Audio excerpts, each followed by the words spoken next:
It was a Thursday evening when chaos broke the silence of our software floor. A single click, reckless click, and months of work vanished. The culprit, the CEO's son. He wasn't a developer. He snorts wasn't even supposed to be in our GitHub workspace.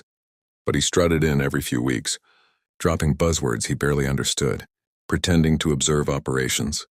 We called him Mr. Undo because he had a talent for breaking things he didn't build. That day, he deleted the live production, build our company's most important system. During a deployment review, in one careless moment, hundreds of hours of code were gone. I was the lead engineer on that project. My team looked at me like soldiers waiting for a command, but I knew the rules. No one touched the CEO's son, so I bit my tongue, fixed what I could, and documented every trace of the disaster. He didn't apologize. He actually laughed. "Relax," he said. "Dad can afford another build." That sentence sealed his fate. For 2 weeks, I worked in silence, rebuilding and quietly setting up my counterplay. My revenge wasn't emotional. It was mathematical.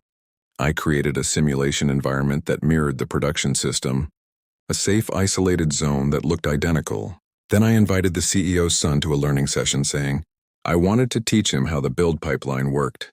He showed up all smiles, proud of his imaginary expertise. I walked him through the process. He clicked when I told him to.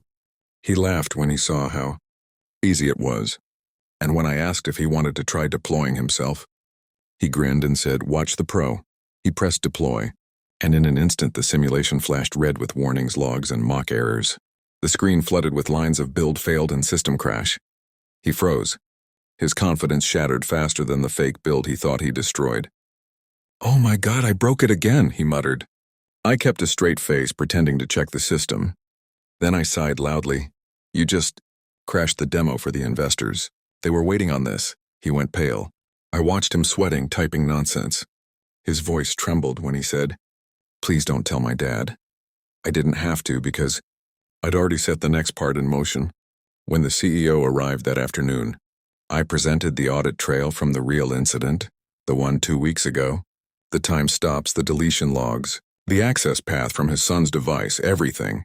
Then I showed the test incident from today, harmless but convincing enough to prove a point. The CEO looked from the screen to his son, silent for a long time.